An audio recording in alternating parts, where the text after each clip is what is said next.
Hi friends, ഇന്ന് ഞാൻ നല്ലൊരു ഉണ്ണിയപ്പത്തിൻ്റെ റെസിപ്പി ആയിട്ടാണ് വന്നിട്ടുള്ളത്. അരി അരക്കാതെ വളരെ എളുപ്പത്തിൽ അരിപ്പൊടിയും ഗോതമ്പ് പൊടിയും വെച്ചാണ് ഞാൻ ഈ ഉണ്ണിയപ്പം ഉണ്ടാക്കിയിട്ടുള്ളത്. വളരെ സോഫ്റ്റായ ഈ ഉണ്ണിയപ്പം നമുക്ക് എങ്ങനെ ഉണ്ടാക്കുന്നതെന്ന് നോക്കാം. അതിനുവേണ്ടി ആദ്യം നമുക്ക് ശർക്കര ഒന്ന് ഉരുക്കിയെടുക്കണം. ഞാനൊരു 300 ഗ്രാം ശർക്കരയാണ് എടുത്തിട്ടുള്ളത്. 2 അച്ച് ശർക്കര എടുത്തിട്ടുണ്ട്. അത് കുറച്ച് വെള്ളം ഒഴിച്ച് നമുക്ക് ഉരുക്കിയെടുക്കാം. അധികം വെള്ളം ഒഴിക്കേണ്ട ആവശ്യമില്ല, കാരണം നമുക്കിത് ഒന്ന് അലിഞ്ഞ് കിട്ടിയാൽ മതി. അധികം വേണ്ടുന്ന വെള്ളം നമുക്ക് വേറെ ചേർത്ത് കൊടുക്കാവുന്നതാണ്. പിന്നെ നമുക്ക് വേണ്ടത് അരിപ്പൊടിയാണ്. ഞാനിത് ഇടിയപ്പം പൊടിയാണ് എടുത്തിട്ടുള്ളത്. 2 കപ്പ് ഇടിയപ്പം പൊടി കൊണ്ടാണ് ഞാനിന്ന് ഉണ്ണിയപ്പം ഉണ്ടാക്കുന്നുള്ളത്. നമ്മൾ പൊടികൾ എടുക്കുമ്പം എല്ലാം ഒരേ പാത്രത്തിൽ തന്നെ എടുക്കാൻ ശ്രമിക്കണം. ഇതിനായി തരിയുള്ള അരിപ്പൊടി ഒരിക്കലും എടുക്കരുത്. ഇടിയപ്പം പൊടി തന്നെ വേണം. പുട്ടുപൊടി ഒരിക്കലും എടുക്കാൻ പാടില്ല. ഇനി നമുക്ക് ഇതിലേക്ക് വേണ്ടത് ഗോതമ്പ് പൊടിയാണ്. ഞാൻ 1 കപ്പ് ഗോതമ്പ് പൊടി ഇതിലേക്ക് ചേർത്ത് കൊടുക്കുന്നുണ്ട്. ഗോതമ്പ് പൊടിക്ക് പകരം നിങ്ങൾക്ക് മൈദ വേണമെങ്കിലും ചേർത്ത് കൊടുക്കാം. പിന്നെ ഞാൻ എടുത്തിട്ടുള്ളത് ചക്കയാണ്. 1 കപ്പ് ചക്കച്ചുള എടുത്തിട്ടുണ്ട്. ഈ ചക്ക ഇല്ലെങ്കിൽ അതിന് പകരം നിങ്ങൾക്ക് പാളയംകോടൻ പഴം 2 എടുക്കാം. ചെറുതാണെങ്കിൽ ഒരു 3 പഴം വരെ എടുക്കാം. ഈ ചക്ക ഞാനൊന്ന് അടിച്ചെടുക്കുന്നുണ്ട്.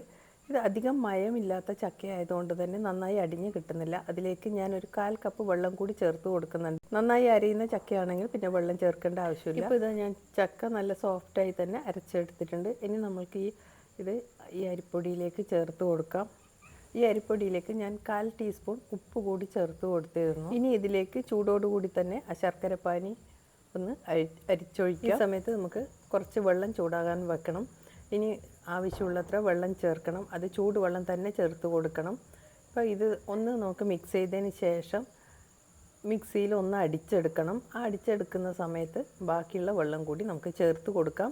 ഈ സമയത്ത് ഞാൻ ഒരു 1/2 കപ്പ് വെള്ളം ചേർത്ത് കൊടുക്കുന്നുണ്ട്. ഞാൻ ശർക്കര പാനി ഉണ്ടാക്കിയ അതേ പാത്രത്തിൽ തന്നെയായിരുന്നു കേട്ടോ വെള്ളം ചൂടാവാൻ വെച്ചിട്ടുള്ളത്. ഇനി ഇത് 2 പ്രാവശ്യമായി നമുക്ക് മിക്സിയിലൊന്ന് അടിച്ചെടുക്കാം. ഈ സമയത്ത് കുറച്ച് വെള്ളം കൂടി ഞാൻ ചേർത്ത് കൊടുത്തിരുന്നു. ഈ ഒരു കൺസിസ്റ്റൻസിയിലാണ് നമുക്ക് മാവ് വേണ്ടത്. അപ്പോൾ ആദ്യം ഞാൻ 1/2 കപ്പ് വെള്ളം ചേർത്ത് ഒരു പ്രാവശ്യം അടിച്ചെടുത്തു. വീണ്ടും 1/2 കപ്പ് വെള്ളം ചേർത്ത് ബാക്കിയുള്ള മാവ് കൂടി ഞാനിത് അടിച്ചെടുത്തിട്ടുണ്ട്. ഇപ്പോൾ 2 മാവും ഇതേപോലെ അടിച്ചെടുത്തിട്ടുണ്ട്. ഇനി ഈ 2 മാവും കൂടി നമുക്കൊന്ന് യോജിപ്പിച്ചെടുക്കണം. യോജിപ്പിച്ചതിന് ശേഷം നമുക്ക് ഒരു 4-5 മണിക്കൂർ ഇത് പൊങ്ങാനായി അടച്ചു വെക്കാം. ഉടനെ തന്നെ ഉണ്ടാക്കണമെങ്കിൽ 1/2 ടീസ്പൂൺ ബേക്കിംഗ് സോഡ ചേർത്ത് കൊടുത്താലും മതി. ഞാനിത് പൊങ്ങാനായി മാറ്റി വെക്കുന്നുണ്ട്. ഇപ്പം 4 മണിക്കൂറിന് ശേഷം ഞാൻ കുറച്ച് എള്ള് വറുത്തെടുക്കുന്നുണ്ട്. ഈ സമയത്ത് നിങ്ങൾക്ക് തേങ്ങ കൊത്തുണ്ടെങ്കിൽ അതുകൂടി വറുത്തെടുക്കാം. ഞാനിവിടെ കറുത്ത എള്ള് മാത്രമാണ് കേട്ടോ വറുത്ത് ചേർക്കുന്നുള്ളത്. അപ്പോൾ ഒരു പാനിലേക്ക് 1 ടേബിൾ സ്പൂൺ നെയ്യ് ചേർത്ത് കൊടുക്കുന്നുണ്ട്. നെയ്യ് കുറച്ച് കൂടുതൽ വേണം, കാരണം നമുക്കിത് ചൂടോടുകൂടി തന്നെ മാവിൽ ചേർത്ത് കൊടുക്കാനാണ്. ഇപ്പോൾ നെയ്യ് കുറച്ച് ചേർക്കുമ്പോൾ മാവ് നല്ലൊരു ടേസ്റ്റി ആയിരിക്കും. അപ്പോൾ നിങ്ങൾക്ക് ഇഷ്ടമുണ്ടെങ്കിൽ നെയ്യ് അധികം ചേർത്താൽ മതി കേട്ടോ. അപ്പോൾ ഞാനിതാ ഈ എള്ള് ഒന്ന് പൊട്ടി തുടങ്ങുമ്പോൾ അധികം മാവിലേക്ക് നെയ്യോട് കൂടി തന്നെ ഒഴിച്ചു കൊടുത്തിട്ടുണ്ട്. ഇനി ഇത് നന്നായി ഒന്ന് യോജിപ്പിക്കാം. ഈ സമയത്ത് നിങ്ങൾക്ക് തേങ്ങാക്കൊത്തോ എന്ത് വേണമെങ്കിലും വറുത്ത് ചേർക്കാവുന്നതാണ്. ഞാനിവിടെ എള്ള് മാത്രമേ വറുത്ത് ചേർത്തിട്ടുള്ളൂ കേട്ടോ. ചില ആൾക്കാർ കരിഞ്ജീരകമൊക്കെ വറുത്ത് ചേർക്കുന്നുണ്ട്. ഞാനിതൊന്നും ചേർത്തിട്ടില്ല. ഇനി നമുക്കിതിലേക്ക് ചേർത്ത് കൊടുക്കേണ്ടത് റവയാണ്. 1/2 കപ്പ് റവയാണ് ഞാനിതിൽ ചേർത്ത് കൊടുക്കുന്നുള്ളത്.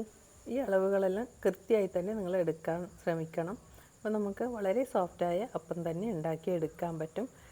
ഈ റവ നമ്മൾ നേരത്തെ ചേർക്കരുത്. 4-5 മണിക്കൂറിന് ശേഷം നമ്മൾ ഉണ്ടാക്കാറാവുമ്പോഴാണ് ഈ റവ ചേർത്ത് കൊടുക്കേണ്ടത്. റവ അധികം കുതിർന്ന് പോകരുത്, അതുകൊണ്ടാണ് നമ്മൾ അവസാനം ചേർത്ത് കൊടുക്കുന്നുള്ളത്. ഇനി നമുക്ക് അപ്പം ഉണ്ടാക്കാൻ തുടങ്ങാം.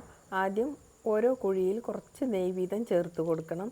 എന്നാലും നമ്മൾ അപ്പം നല്ല ടേസ്റ്റി ആയിരിക്കും കേട്ടോ. നിങ്ങൾക്ക് ഇഷ്ടമില്ലെങ്കിൽ വെളിച്ചെണ്ണ മാത്രം മതി. ബാക്കി ഞാൻ വെളിച്ചെണ്ണ ഒഴിച്ചു കൊടുക്കുന്നുണ്ട്. ഏകദേശം ഈ കുഴിയിൽ നിങ്ങൾക്ക് വെളിച്ചെണ്ണ ഒഴിച്ചു കൊടുത്തു. ഇതേപോലെ ഒരു ഗ്ലാസ് വെച്ച് നമുക്ക് മാവ് ഒഴിച്ചു കൊടുക്കാം. ഏകദേശം അതിൽ കുഴി നിറയുന്നത് മാതിരി നമുക്ക് ഒഴിച്ചു കൊടുക്കാം. ഇപ്പോൾ ഇത് ആദ്യം നമ്മൾ അനക്കരുത്. രണ്ടാമത് കണ്ട ഈ അപ്പം ഒന്ന് അനങ്ങി തുടങ്ങും, അപ്പോഴാണ് നമ്മളിത് തിരിച്ചു ഇട്ട് കൊടുക്കേണ്ടത്. അതുവരെ നമ്മളത് തൊടാൻ പാടില്ല. അപ്പം ഞാനെല്ലാം തന്നെ ഇതുപോലെ മറിച്ചിട്ട് കൊടുത്തിട്ടുണ്ട്. മാവ് ഒഴിക്കുന്ന സമയത്ത് നല്ല ഹൈ ഫ്ലെയിമിൽ തന്നെ ഒഴിക്കണം. അത് കഴിഞ്ഞ് മീഡിയം ഫ്ലെയിമിലാണ് നമ്മൾ അപ്പം ഉണ്ടാക്കിയെടുക്കേണ്ടത്. ഇപ്പോൾ എല്ലാം തന്നെ വെന്ത് കഴിഞ്ഞു. നമുക്കിതെല്ലാം കോരി മാറ്റാം. അപ്പോൾ ഇതുപോലെ അപ്പം ഉണ്ടാക്കിയാൽ നമുക്ക് വളരെ പെട്ടെന്ന് ഉണ്ടാക്കിയെടുക്കാം കേട്ടോ. നിങ്ങൾക്ക് സമയമില്ലെങ്കിൽ പൊങ്ങാനൊന്നും വെക്കണ്ട.